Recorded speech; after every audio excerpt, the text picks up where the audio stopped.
लोग कहते हैं कि आस्था पहाड़ हिला सकती है, पर क्या ये सच है? आज हम एक ऐसी ही कहानी जानेंगे, एक ऐसी असाधारण कहानी जहां एक भक्त के अटूट विश्वास ने देवताओं के लिए एक विशाल, एक भव्य मंदिर खड़ा कर दिया। ये जो हम देख रहे हैं, ये सिर्फ पत्थर की एक मूर्त नहीं है। नहीं, ये किसी की अटूट आस्था का, उसके विश्वास का एक जीता जागता सबूत है। इसकी विशालता, इसकी शांति, जो भी इसे देखता है ना, वो बस एक अलग ही दुनिया में खो जाता है। तो सवाल ये उठता है कि आखिर इतना बड़ा, इतना भव्य स्मारक बनता कैसे है? मतलब कैसे एक आम इंसान इतने बड़े सपने को सच कर दिखाता है? चलिए पता लगाते हैं। इस रहस्यमयी सफर पर निकलते हैं और जानते हैं कि इस चमत्कार के पीछे की असल कहानी क्या है। तो इस सफर में हम क्या क्या देखने वाले हैं? पहले एक भक्त को बुलावा कैसे आता है, फिर उन्हें एक ऐसा दिव्य दर्शन होता है जो सब कुछ बदल देता है, और उसके बाद एक एक करके देवताओं का आगमन होता है जिसने दक्षिण भारत में एक, कह सकते हैं, नई अयोध्या को ही जन्म दे दिया। तो कहानी की शुरुआत होती है वासुदेव स्वामीगल से। साल था 1954 जब उनका जन्म हुआ, और इनका जीवन भी बचपन से ही हनुमान जी की भक्ति में डूबा हुआ था, पूरी तरह से समर्पित। देखिए, वो एक बहुत ही साधारण परिवार से थे, लेकिन उनके हर दिन की शुरुआत खास थी। कैसे? श्री राम जयम लिखकर और प्रार्थना करके। आप समझ लीजिए कि भक्ति उनकी रग रग में थी, उनकी सांसों में बसी थी, उनके जीवन का एक ऐसा हिस्सा जिसे अलग किया ही नहीं जा सकता। सब कुछ सामान्य चल रहा था, लेकिन फिर उनकी इस साधारण सी जिंदगी में एक ऐसा अलौकिक, एक ऐसा चमत्कारी मोड़ आया जिसने हमेशा हमेशा के लिए इतिहास ही बदल कर रख दिया। 41 ये सिर्फ एक नंबर नहीं है, ये उन 41 दिनों की कहानी है। स्वामीगल की उस कठोर तपस्या की कहानी, जब उन्होंने सब कुछ छोड़कर सिर्फ जल और फल पर रहकर अपने भगवान के और करीब जाने के लिए गहन ध्यान लगाया। और फिर तपस्या की 21वीं रात को एक चमत्कार हुआ। स्वामीगल को साक्षात हनुमान जी के विराट स्वरूप के दर्शन हुए और उन्हें एक दिव्य आवाज सुनाई दी, तुम्हारी तपस्या ने मुझे प्रसन्न किया, इस क्षण से मैं तुम्हारे मन में वास करूंगा। सोचिए जरा, ये कैसा अनुभव रहा होगा। अब ये जो दिव्य दर्शन था, ये कोई सपना या सिर्फ एक आध्यात्मिक अनुभव नहीं था। नहीं, बिल्कुल नहीं। ये तो असल में जमीन पर होने वाले चमत्कारों की एक शुरुआत थी, एक नई शुरुआत। हुआ ये कि उस दर्शन के कुछ ही समय बाद हनुमान जी की ये छोटी सी लेकिन बहुत ही शक्तिशाली मूर्ति उनके घर पहुंची, और साल 2000 में जैसे ही इसकी स्थापना हुई, बस लोगों की जिंदगियों में एक के बाद एक चमत्कार होने शुरू हो गए। और फिर तो बातें फैलने लगी। इस पवित्र जगह की प्रसिद्धि दूर दूर तक पहुंच गई। कहानियां आने लगी, जैसे एक निस्संतान दंपत्ति को जुड़वा बेटों का आशीर्वाद मिला, तो वहीं एक कैंसर से जूझ रहे इंसान को मानो नया जीवन ही मिल गया। स्वामीगल अब लोगों के लिए उम्मीद की, आशा की एक किरण बन चुके थे। लेकिन रुकिए, कहानी यहीं खत्म नहीं होती। ये तो बस शुरुआत थी। असली काम तो अब शुरू होना था। अब वक्त आ गया था कि उस छोटे से पूजा स्थल को एक भव्य, एक विशाल मंदिर में बदला जाए। साल था 2007, हनुमान जयंती का मौका था, और तभी स्वामीगल को एक और दिव्य आदेश मिला।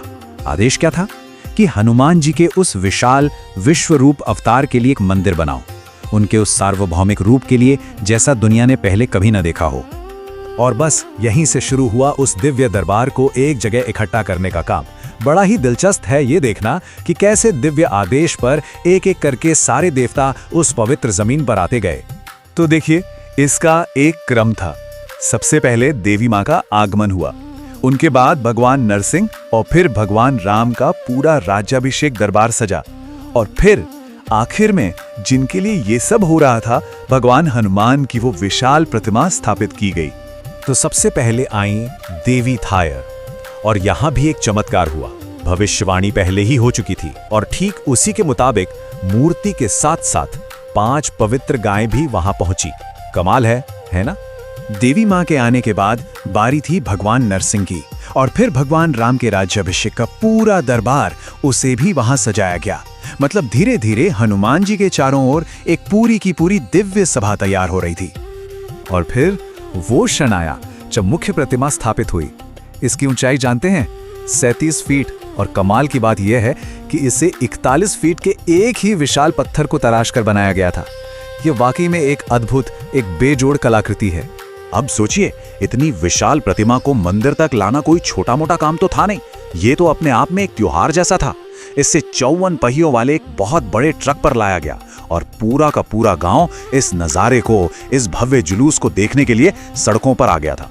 तो देखिए, एक तरफ वो छोटी सी मूर्ति जहां से इस पूरे सफर की शुरुआत हुई थी, और दूसरी तरफ ये भव्य विशाल नतीजा। ये कहानी है एक बहुत ही साधारण शुरुआत से एक असाधारण मिशन को पूरा करने की। तो मंदिर बनकर तैयार हो गया, निर्माण पूरा हो गया। अब बारी थी इसे एक नाम देने की, और इसे एक ऐसा नाम मिला जो इसकी दिव्यता और इसके महत्व को पूरी तरह से बयान करता था। ऊपर से ही आदेश आया और मंदिर का नाम रखा गया थैनायोद्धि। इसका मतलब है दक्षिण की अयोध्या। और ये नाम इस मंदिर को सीधे भगवान राम की पवित्र नगरी से जोड़ देता है, जिससे इसका आध्यात्मिक महत्व आप सोच सकते हैं कितना ज्यादा बढ़ जाता है। तो इस तरह एक इंसान को हुआ एक व्यक्तिगत दर्शन आज एक सार्वजनिक तीर्थस्थल बन चुका है। ये इस बात का सबसे बड़ा सबूत है कि अगर भक्ति सच्ची हो, विश्वास अटूट हो, तो सच में कुछ भी असंभव नहीं है। ये कहानी हमें एक सवाल के साथ छोड़ जाती है। सोचिए, अगर एक अकेले इंसान की आस्था इतना बड़ा चमत्कार कर सकती है, तो जरा कल्पना कीजिए कि हम सब की सामूहिक आस्था वो क्या कुछ नहीं कर सकती।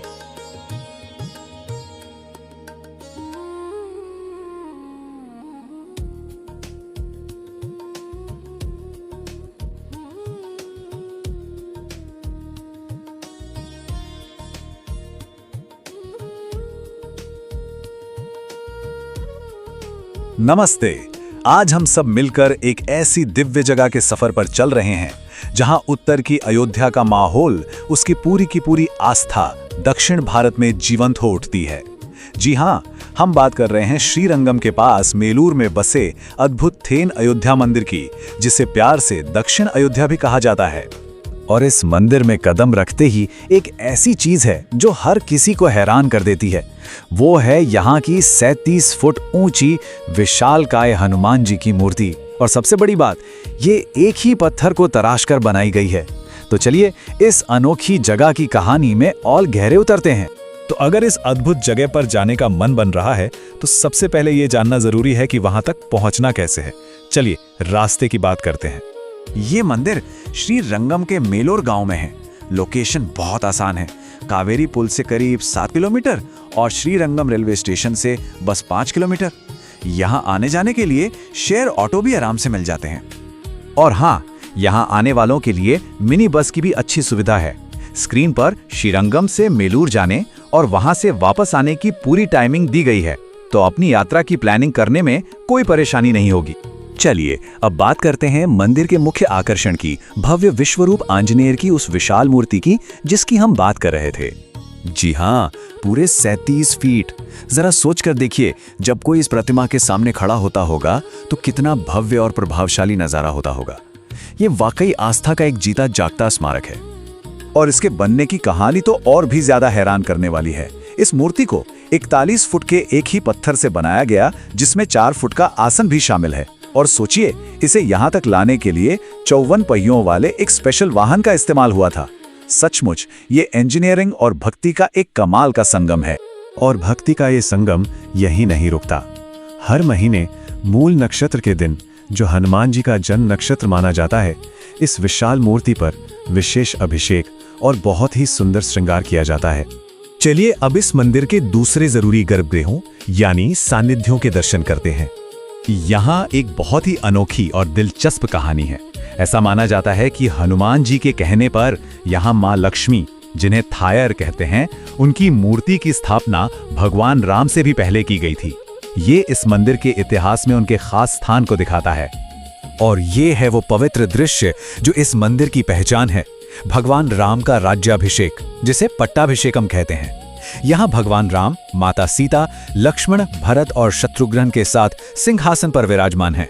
और बस इसी वजह से इसे थेन अयोध्या यानी दक्षिण की अयोध्या कहा जाता है। भगवान राम के प्रति इस मंदिर की श्रद्धा का एक और सबूत है उनके गर्भगृह का गोपुरम। ये 51 फीट ऊंचा है और पूरे मंदिर का सबसे ऊंचा गोपुरम है। अब हम दो और बहुत ही शक्तिशाली देवताओं के दर्शन कर रहे हैं। एक तरफ है भद्र नरसिम्हर, भगवान विष्णु का उग्र रूप, और दूसरी तरफ हैं चक्र तालवार, जो उनके सुदर्शन चक्र के देवता हैं। माना जाता है कि ये दोनों ही अपने भक्तों की रक्षा करते हैं। तो सवाल यह है कि इन शक्तिशाली देवताओं के लिए यहाँ कौन से खास मासिक अनुष्ठान होते हैं? यहाँ हर महीने खास अग्नि अनुष्ठान होते हैं, जिन्हें होमम कहा जाता है।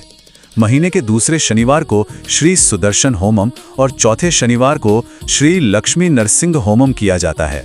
ऐसी मान्यता है कि ये होमम भक्तों को सुरक्षा देते हैं और हर तरह की नकारात्मक ऊर्जा को दूर करते हैं।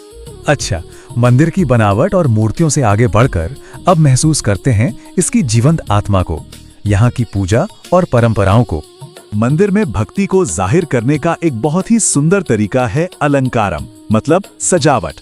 चलिए इसके कुछ बेहतरीन उदाहरण देखते हैं। ये देखिए, यहाँ आंजनेर की मूर्ति को काजू की माला से कितनी खूबसूरती से सजाया गया है। वाकई भक्ति दिखाने का ये एक बहुत ही अनोखा तरीका है। और यहाँ देखिए, ये है खुशबूदार वेटिवर यानी खस की माला। ये देखने में तो सुंदर है ही, साथ ही इसकी भीनी भीनी महक पूरे वातावरण को पवित्र बना देती है। और आखिर में ये देखिए, चांदी का चमचमाता हुआ आवरण, जिसे कवचम कहते हैं। ये देवता के प्रति भक्तों के गहरे समर्पण और श्रद्धा का प्रतीक है। मंदिर की और खासियतों में एक गौशाला भी है, जहां हर मंगलवार और शुक्रवार को सुबह 10 बजे गोपूजा होती है। इसके अलावा मंदिर की पवित्रता को और बढ़ाने के लिए एक नए पवित्र तालाब का काम भी चल रहा है। तो अंत में एक वाक्य में इस मंदिर का सार यही है कि अयोध्या का राज्याभिषेक दक्षिण में देखा गया। ये सिर्फ एक मंदिर नहीं है, बल्कि उत्तर और दक्षिण भारत के बीच एक सांस्कृतिक और आध्यात्मिक पुल है। और अब हम आपको इसी सवाल के साथ छोड़े जा रहे हैं। आखिर किसी जगह को पवित्र क्या चीज बनाती है? क्या वो वहां की विशाल मूर्तियां हैं, उससे जुड़ी कहानियां, या फिर वो भक्ति जो हवा में महसूस होती है?